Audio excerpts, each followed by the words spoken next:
Welcome to Kids Doc Talk with Dr. Jennie. Today's guest is Dr. Mark Murray talking about confidence and self-esteem.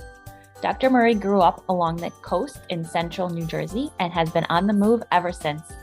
He attended the University of South Carolina for undergrad, where he graduated from the College of Science and Engineering with honors. From there, he attended Drexel University, where he obtained a master's in medical science and completed medical school at Rowan School of Osteopathic Medicine.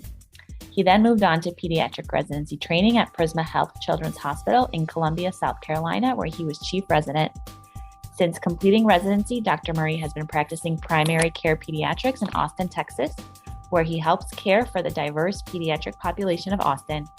Dr. Murray is a board-certified pediatrician and a member of the AAP. His special interests include preventative care, as well as care for the LGBTQIA youth and more. Dr. Murray loves being able to care for children of all ages and helps their parents navigate the many stages of parenthood. Welcome, Dr. Murray.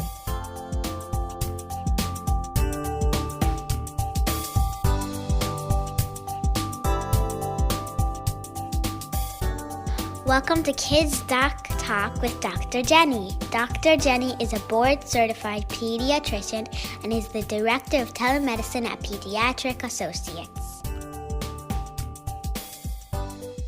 Hi, Dr. Murray. Thank you so much for joining me. Welcome.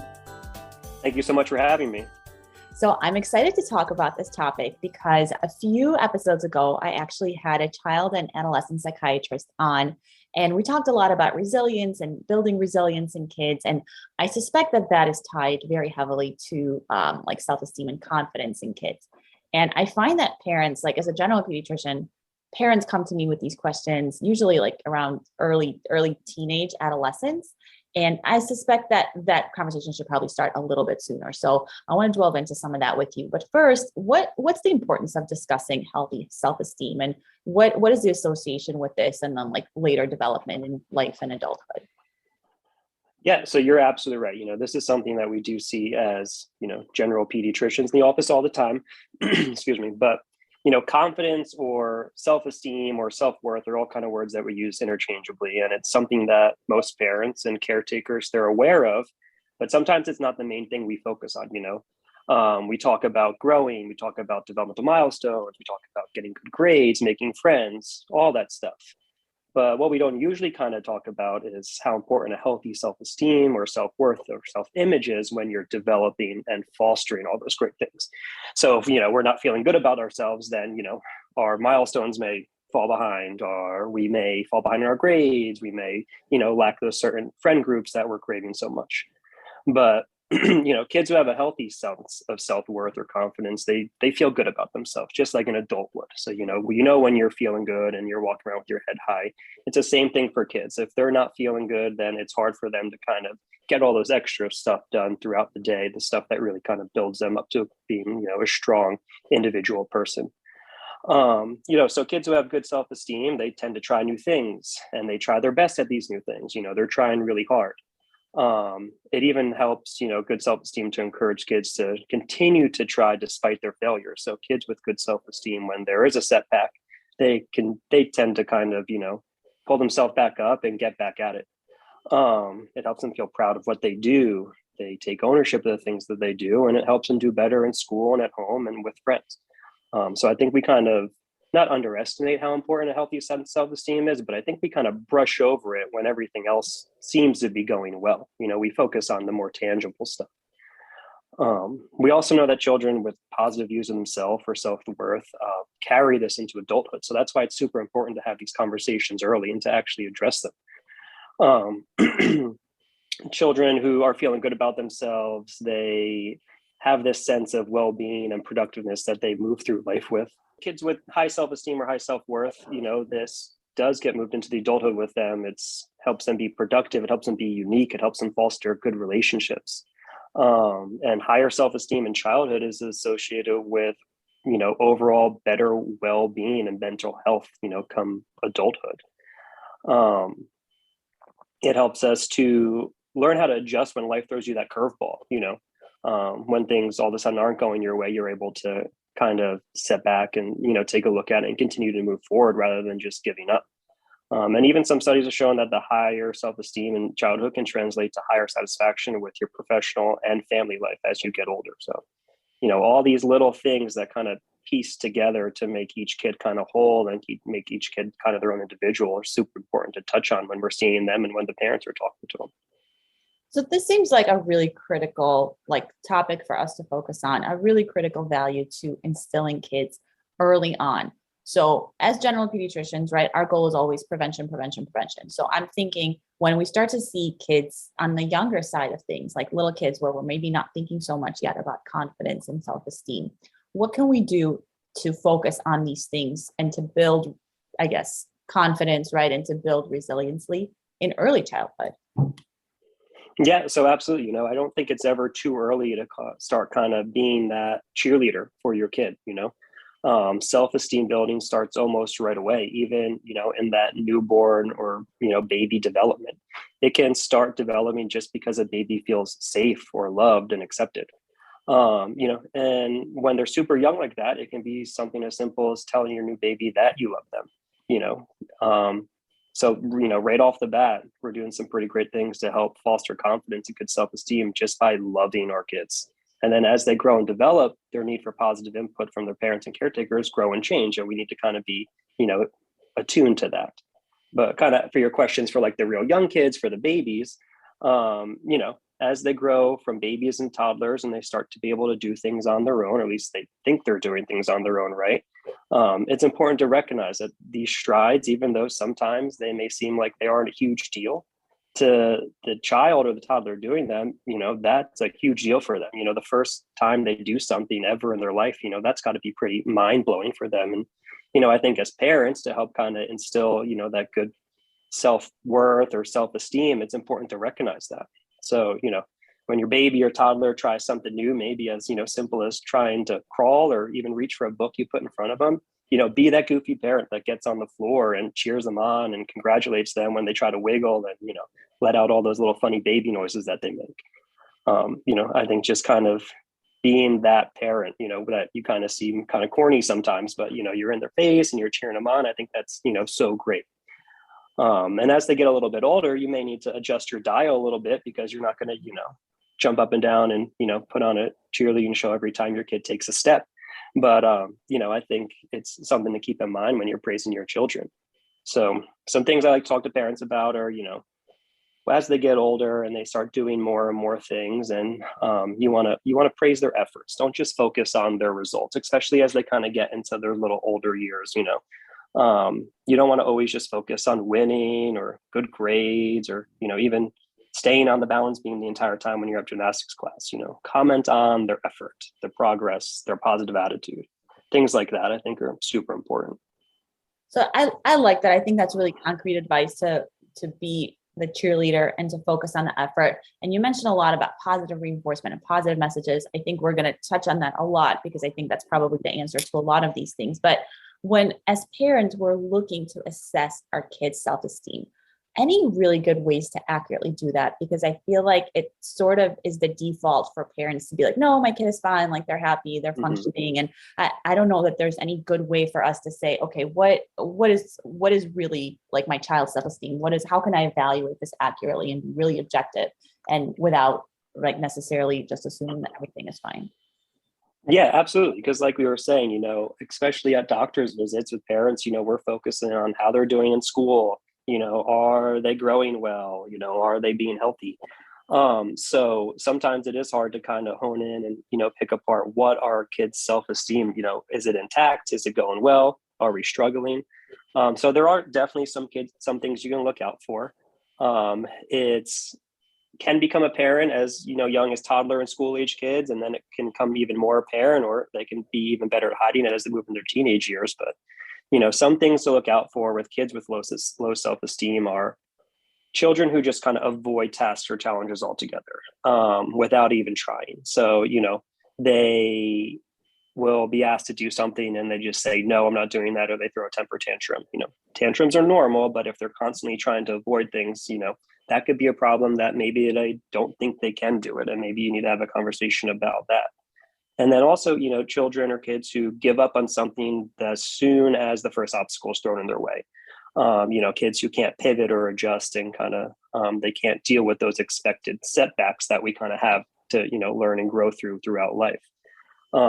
Kids with low self-esteem, they tend not to push themselves, and they tend not to continue to try towards that goal. They'll kind of take a step back and, like we said, kind of refuse to do things.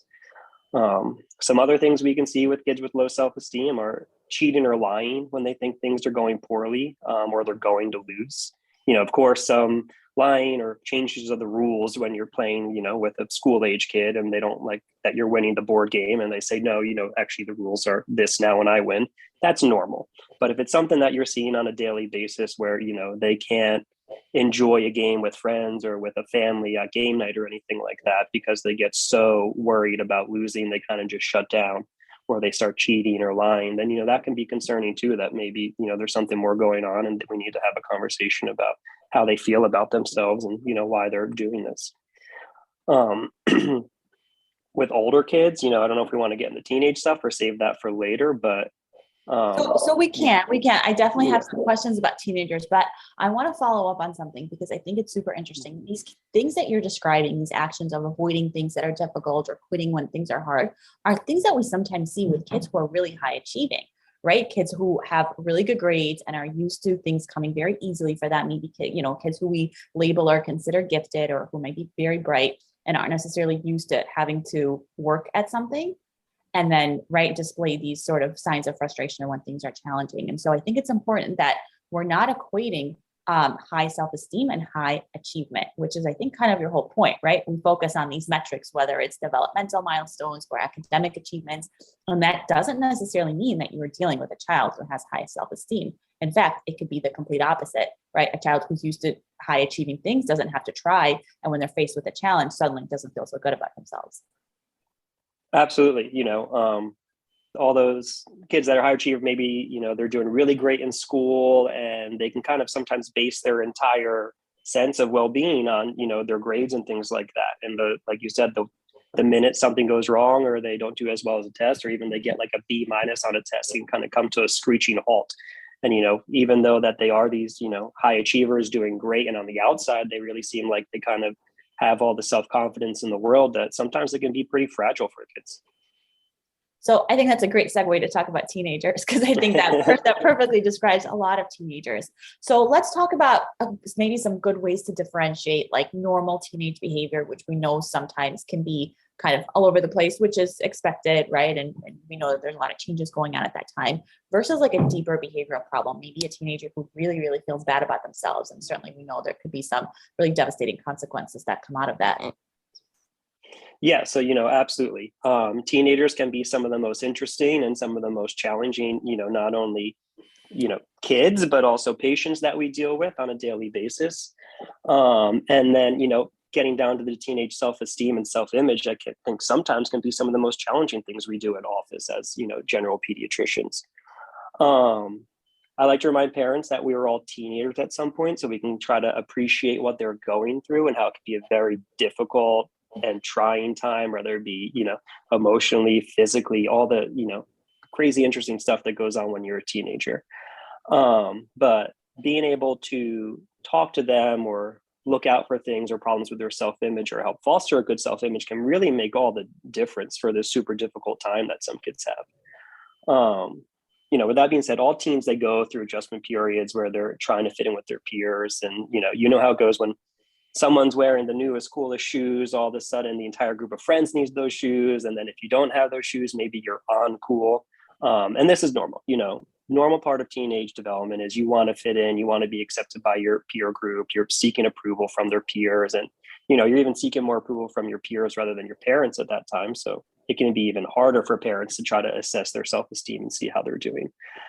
But like we said, keep talking about as parents, as caretakers, as pediatricians, it's important to kind of hone in and really take a look at what's normal teenage behavior and what's abnormal. So normal teenage behavior can be all over the place. So I kind of want to talk about, what kind of would be like some red flags or some, abnormal things that you should kind of look out for. So, The first one would be social isolation. Most teens, they want to be part of their peer group. They want to hang out with friends. They may not want to hang out with mom and dad on a Friday night, but they want to go out and do things with their friends. So if all of a sudden they stop wanting to do things with friends, they start losing friends, getting a lot of fights with friends, or they, don't want to attend things that they used to enjoy, like, if they used to like going to the movies or basketball games, things like that, that would be concerning. Another one would be, steep decline in their grades. If you have an A/B student and then all of a sudden their grades start dropping off and, they're having trouble in school, or they're getting in trouble in school and the teachers are having problems with them. That may be something that's a little bit more deep rooted than just your normal teenage angsty drama stuff going on. Stark changes in appetite. So, eating very little or eating a ton can be a sign that something's going on. That they could be struggling with, body image problems. They could be struggling with self-worth problems. So always something to keep in mind.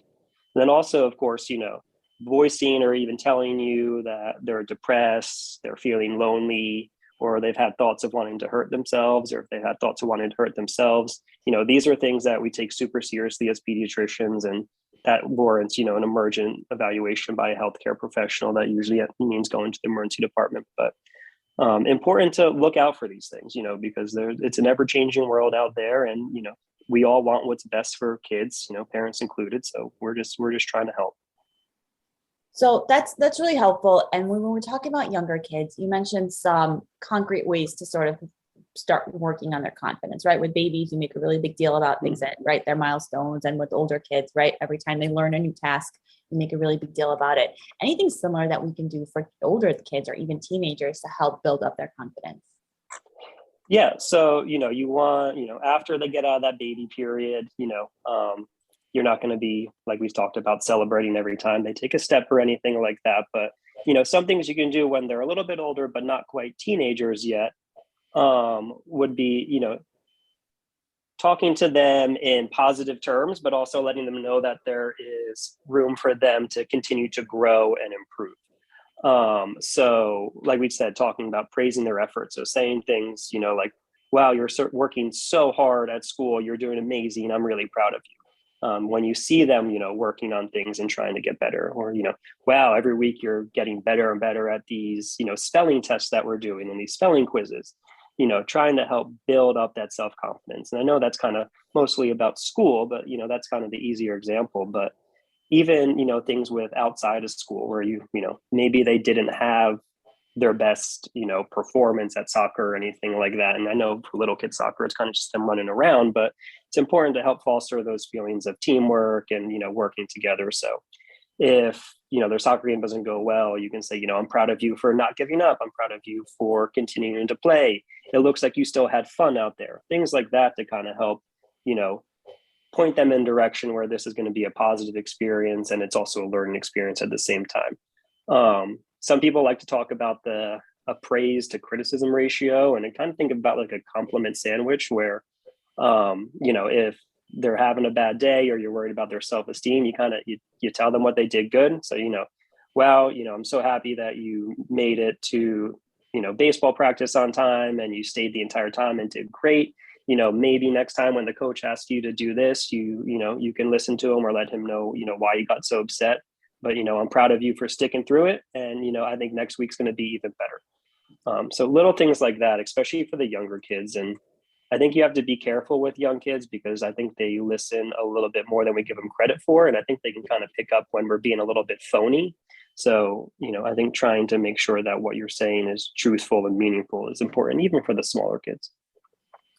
I think that's true. I think it's important to not just like dole out praise artificially, because you're right, kids are smarter than we think they are. But my main takeaway from all of that, I think, to summarize, is not to be like results oriented, right? We're not saying good job on making that goal, right? Or good job on getting that A, or good job on accomplishing this task. It's really praising their effort or praising the thing that that they had to overcome or that was challenging for them, because ultimately that is what's going to drive them to continue to improve, which is probably great for their confidence and is what is going to help them have higher self-esteem. Yeah, absolutely. this wouldn't be a podcast episode without me asking about, pandemic and how the pandemic has changed things. So any changes that you've seen in like patterns of how kids are showing self-esteem, or how kids, maybe have or do not have as much self-confidence pre and post pandemic, or are you kind of seeing status quo? So I think, it's the pandemic hard for everyone. It upended our lives. People have lost loved ones, people have lost parents, and the routines that children have grown to expect and get used to were just totally upended and seemed to change in what was like a blink of an eye, and then all of a sudden it's 3 years later and things are continuing to change almost every single day. From most of the kids I'm seeing and the parents I'm talking to, it seems like the hardest part was for these youngsters to kind of build relationships with their peers. They were stuck at home doing video classes and not being able to go to their high school dances and things like that. So we weren't exposing them to what was like the normal social setting that we were so used to. But the kids are adapting to this new normal, and like I always say, children are so resilient, and they're as much as they like routines and things like that, they're pretty flexible adjusting to new ones. So I've been encouraging parents, get their kids back out there in a safe way, whatever's safe for your family, to try to get them, reacclimated to going out and building those relationships, being part of a team, being part of band, and just kind of getting back to being kids again, whatever that looks like, your new normal with your family and in your community. I think trying to get them back to some sense of normality is the fastest way we can get them to kind of get back on track with building relationships. And, we know that's a big part of self-esteem with kids is, those social interactions they have with kids. If they're positive, that kind of carries through, childhood and then into adult life, learning how to depend on others and work with others, and, making sure that you're feeling good about yourself. That's helpful, I think, for us to sort of look at and monitor how kids are going to progress, and how we're transitioning back into post-pandemic life, if you can call it that yet. But, whenever we're evaluating, or at least whenever I'm evaluating like somebody for any kind of behavioral concern, I always ask if there's been any major life changes, right? I ask if there's death in the family, a divorce, maybe something else that's been acutely upsetting for them. How are major life events like that linked to confidence? Or do we know that there's any potential harm in a child's self-esteem or confidence when they do have a major life event, either a positive or, maybe negative one, like a new sibling, right? So we know sometimes that can upheal a child's sort of routine and all of that. Anything for us to watch for in terms of its link to self-esteem? Yeah, absolutely. And I think this also comes back to how we were talking about how kids are so much more in tune to what's going on around them than what we usually ever give them credit for. So, there's a lot of research and talk about ACEs or ARBs, or adverse childhood experiences. And what that is, it's basically any event in a child's life that can negatively impact their well-being. These experiences are becoming much more well-studied now. And they're known to damage self-esteem, they damage self-worth, they damage overall health, kind of from top to bottom. So it's super important that we talk about and identify these things. Some of the examples are the things that you talked about. So, any kind of neglect, whether that be physical or emotional, obviously that's going to play into kids' self-esteem. They're not going to feel as important, as special, as loved. If there's, emotional or physical neglect, then maybe those aren't the kids who are getting the cheerleader parents who are super excited for them. And, in the long term, how does that play out for them? Obviously, any kind of abuse, physical, emotional, anything like that, that's going to set children back. That's going to damage their self-worth. And, when kids like that come into our office, we have to be able to identify them, and not only identify them, but, talk to them about it, talk to their caregivers about what's going on and how we can use some of the things we talked about to foster, positive self-esteem. Other things like you talked about would be, household dysfunction. I think a big one right now that we're going to see is loss of a parent or loved one after the COVID pandemic. It's some kids, if they're young enough, when this is all going on, they can't really wrap their heads around, why grandma's not with us anymore, and that makes me feel sad. And that can definitely damage their self-esteem as well. Things like divorce of a parent, incarcerated caregivers with mental illness. All these things we know can negatively impact children, can impact teenagers, babies, anyone. And I think the big takeaway is that as pediatricians, primary care doctors, we need to ask the questions. Kids today seem to be very outgoing for the most part and willing to share, but we need to be able to ask the question about, what's going on, at home. Is there a big change? Have we lost someone? And how can we help identify these kids before we get to a point where, we start dealing with other mental health issues that kind of snowball from low self-esteem and low self-worth. I think that's true. And that made me think of, like, these are important questions for us to ask always, right, as parents and as physicians. But I think more so for families and for kids who are in the foster care system, right? Kids who maybe, right, have a lot of adverse childhood events, right? More so than the typical child, or a typical neurotypical child with, a nuclear family that isn't changing. We have to be really sensitive, I think, to those unique situations. One thing that we didn't talk about that just kind of popped into my head that I think is really critical when we talk about confidence and self-esteem in this day and age is social media, right? And the huge impact that we know social media has on kids earlier than I think parents want to admit or care to admit. Any thoughts that you have on that? Yeah, so we know that social media, even just anecdotally from seeing, kids in the office, is playing such a huge role in these kids' lives. And like you said, they're being exposed to it so early now that it's almost mind-boggling. I think the most important thing is to start the conversation early with them. As parents, we need to have strict guidelines and rules and expectations for online behavior and what kids can view online, what's age appropriate. And also to start the conversations early about, things that are put online are, kind of covered in gold and shiny and glittery. And, it's not really real life. And not everything that you see on the computer is going to be true. And it's not everything that you need to aspire to be. I think that a lot of our, especially teenagers, are being set up to try to reach these unobtainable goals and, to look a certain way, to act a certain way, to dress a certain way. And I think it's kind of like, normal peer pressure from 15, 30 years ago put on steroids, because now it's in your face all the time. So having a good set of expectations right off from the beginning, having, we talk about like social media or internet contracts with parents and their kids. You're allowed to spend this much time, you're allowed to use this website, you're not allowed to use this website. Things like that right in the beginning make it a lot easier to kind of have conversations about and, enforce, rather than trying to address it when a problem arises later on down the road. Yeah, I think prevention is a really important piece of that, and being realistic about what teenagers are exposed to. I find that a lot of parents don't necessarily understand the reality of what kids are exposed to in school, even if they maybe have some different expectations or different rules at home. And as we keep saying, kids are smarter than we give them credit for, and right, kids have access to all these things that we didn't have when we were kids and teenagers. So I think it's really critical for parents to understand what's out there and have open dialogue with their kids to say exactly what you're saying, that this is not real, right? So all the things that kids, and especially teenagers who we know are so impressionable, what they're seeing is not reality.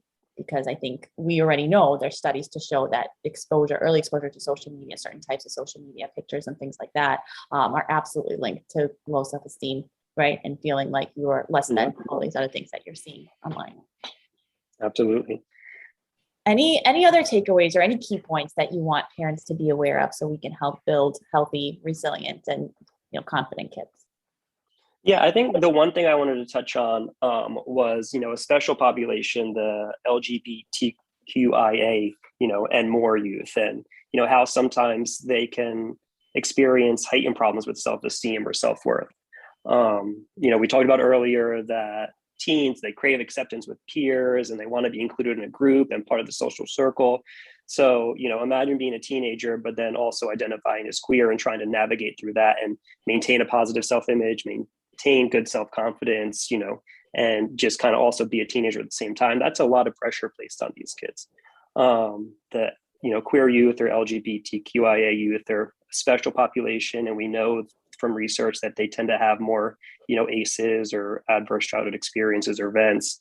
They can have a harder time fitting in. They can have a difficult time with family relationships and dynamics. And these, like we said, all these things can set them up for trouble with self-esteem or self-worth issues. And then we also, these kids, they're a special population because they're almost right now constantly talked about in news, and they're, constantly in political discourse, and their identity seems to be almost, weaponized against them at sometimes. And, a lot of my patients who do identify as queer, I must say, are some of the most resilient patients that I have. But I think just, having the space to open up the conversation with them about, hey, I know there's a lot going on now, right now, and there's been a lot of things in the news, how are you feeling about that? Do you have anyone to talk to about it? Things like that. Like I said earlier, the generation that is teenagers right now, they seem to be much more open and willing to discuss things, which I think is great. They share stuff with me that I could not imagine sharing as a teenager when I was, 15, but I love it. And I think just keeping in the back of your mind that, there's a lot more kids identifying as queer these days, the statistics are showing it, and knowing that when someone from that population comes into your office, that, paying special care to, what's going on with them and their self-esteem and self-worth, I think is paramount. That's fantastic. Fantastic advice. Thank you so much. Thank you for your concrete suggestions and a really, really fantastic discussion. Thank you so much. Thank you so much for having me. This is great. Sure. Make sure you like us on Facebook and follow us on Instagram and Twitter. Thank you for joining us on Kids Doc Talk.